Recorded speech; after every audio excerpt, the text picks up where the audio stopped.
Olá pessoal, vamos a mais um vídeo. Hoje nós vamos falar sobre transmissor de temperatura 4 a 20. É um assunto interessante porque a gente vai falar sobre a relação entre a alimentação e a impedância. Há um tempo atrás eu estava questionando sobre a alimentação desses transmissores. Então, se vocês olharem o transmissor, dependendo do fabricante, você vai ver que a alimentação às vezes ela se coloca na seguinte situação. Por exemplo, de 7,5 VCC a 45, 7,5 a 45, alimentação de 9,5 a 36 VCC, nesse caso aqui desse exemplo, 9,5 a 36 VCC, corrente tensão contínua, ele tem essas faixas. E aí eu coloquei o seguinte, qual que é a relação de alimentação e impedância?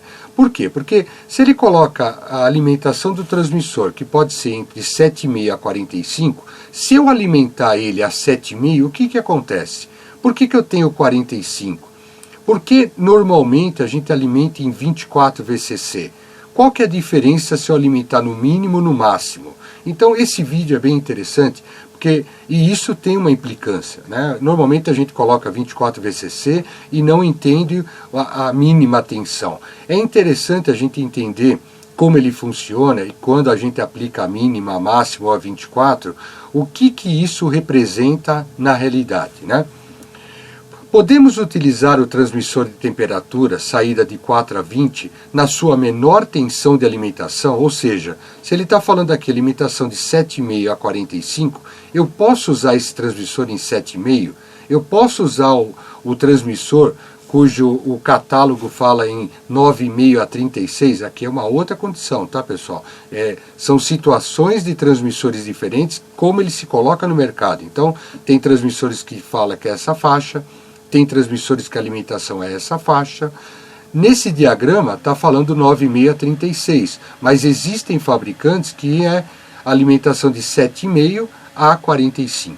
Eu posso usar ele no mínimo? Então a gente vai entender aqui, nesses vídeos, como é que se comporta um transmissor nessa situação. Nesse caso aqui do desenho, aqui do diagrama, o 9,5 VCC é a tensão mínima de funcionamento desse transmissor. Com 9,5 VCC temos o seu funcionamento, porém não podemos ligar nenhum instrumento a ele, pois ele não terá a tensão mínima necessária de modo a gerar a corrente para a medição de temperatura. Veja, quando eu coloco a tensão mínima, agora já entendendo aquela situação de posso colocar a tensão mínima no transmissor? Posso, só que ele vai funcionar apenas o transmissor. Eu não vou ter tensão suficiente para colocar qualquer carga nesse transmissor para que ele possa, por exemplo, transmitir para um indicador controlador, um CLP. Eu coloquei aqui uma situação que é bem padrão de mercado para que a gente possa entender essas cargas. Um indicador digital ele tem mais ou menos 25 ohms, a gente considera no mínimo 25 ohms para que a gente possa colocar uma carga nesse transmissor para que ele possa indicar o sinal de 4 a 20 gerado por esse transmissor. Eu vou colocar no próximo vídeo, vocês vão entender direitinho. Por enquanto parece meio confuso. CLP, um controlador lógico programável. O mínimo que ele precisa, o mínimo que ele representa como carga é de 100 ohms. Vamos entender por cálculo o que eu quero dizer com isso. Vamos fazer o cálculo de um indicador controlador digital. Então eu tenho aqui o transmissor, eu tenho uma carga que é uma impedância. Essa carga ela está aqui representada como se fosse um indicador controlador. Esse indicador digital ele representa no mínimo 25 ohms, tá certo? E aqui a tensão de alimentação desse transmissor. Vamos passo a passo, para que a gente possa entender esses cálculos. Vamos começar aqui do lado direito. O transmissor será alimentado por 12 VCC, ou seja, uma alimentação do transmissor é 9,5 VCC no mínimo. Então, para que ele possa começar a funcionar, ele está funcionando só o transmissor, ele precisa de 9,5, tá certo? Nesse exercício, a gente vai simular uma alimentação de 12 VCC.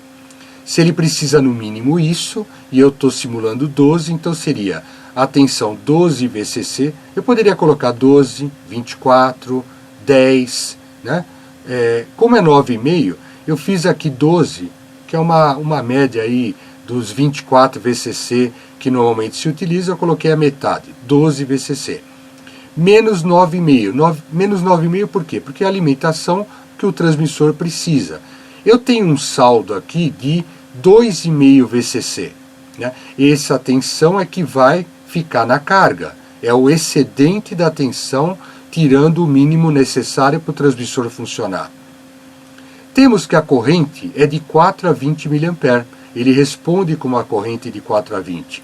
No mesmo borne que eu alimento a tensão, ele responde com 4 a 20. Vamos pegar a pior situação, que é o 20 mA, o I máximo. Eu coloquei 10%, pessoal, porque os transmissores ele tem uma tolerância no I máximo para, caso aconteça alguma coisa no processo, então existem transmissores que é 10%, 20%.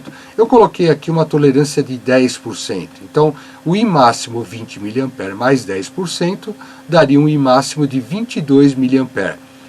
Como eu vou jogar aqui na fórmula de Ohm, né, da lei de Ohm, eu tenho que colocar todo mundo sobre a mesma situação de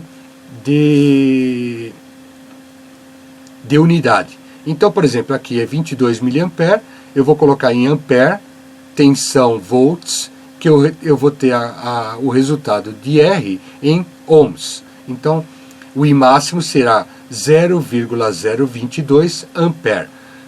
Substituindo aqui, pessoal, onde que eu arrumei o 2,5? 2,5 é o excedente dos 12 menos 9,5, 2,5.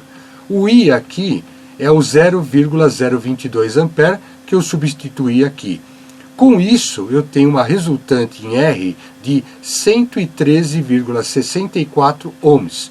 Isso quer dizer o seguinte, se eu tiver um excedente de 2,5, ele consegue ler uma carga de até 113,64 ohms. Um indicador controlador digital, ele tem uma carga de quanto? 25 ohms. Então, 12 VDC consegue ler, consegue entender a carga do indicador controlador e gerar um sinal de 4 a 20 para que esse indicador controlador funcione.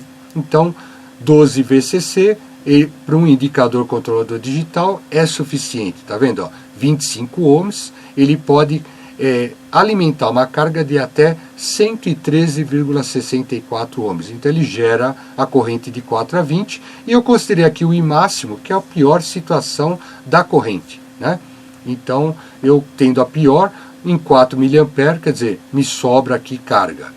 A mesma coisa eu fiz, pessoal, para o controlador lógico programável.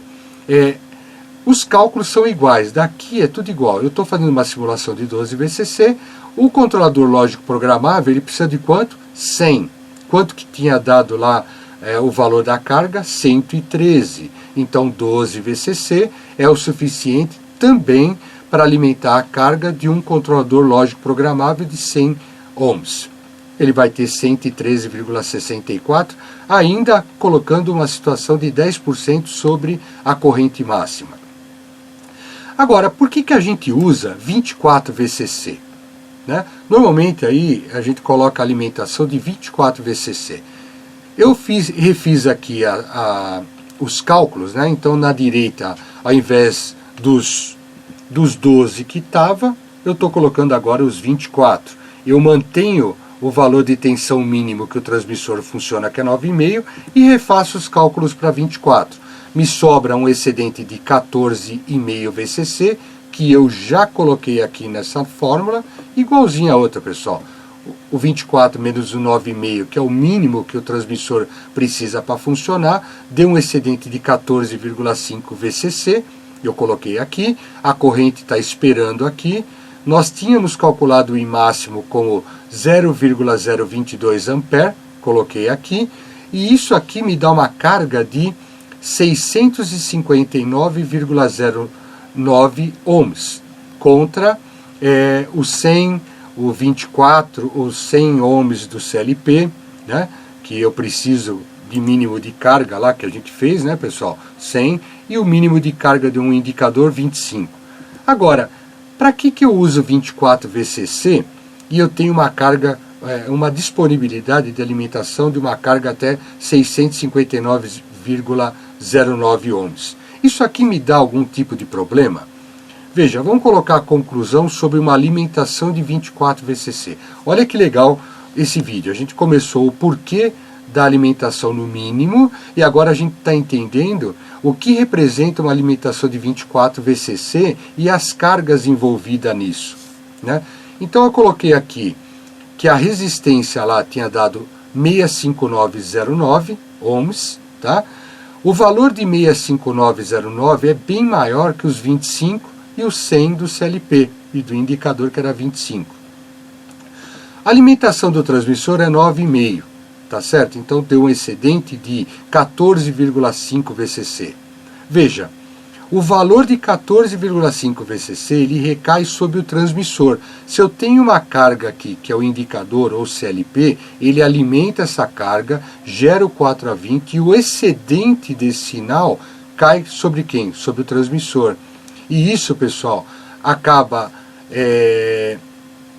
determinando a vida útil do transmissor. Então, lógico que 24 VCC ele está dimensionado para isso, mas se eu colocar a alimentação máxima nesse transmissor, como a gente viu lá no começo, as alimentações que vão do mínimo ao máximo. Então vamos voltar lá no comecinho, onde nós temos as alimentações. Então 7,5 a 45, 9,5 a 36. Normalmente se usa 24.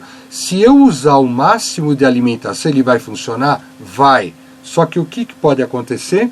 Eu ter uma vida útil comprometida do transmissor, porque tá sobrando tensão, e essa tensão recai sobre quem? Sobre o transmissor. Então é recomendado uma alimentação de 24, não é recomendado você usar no máximo, e no mínimo também ele não vai funcionar, porque é o mínimo de tensão que ele precisa para funcionar sem que ele alimente qualquer carga.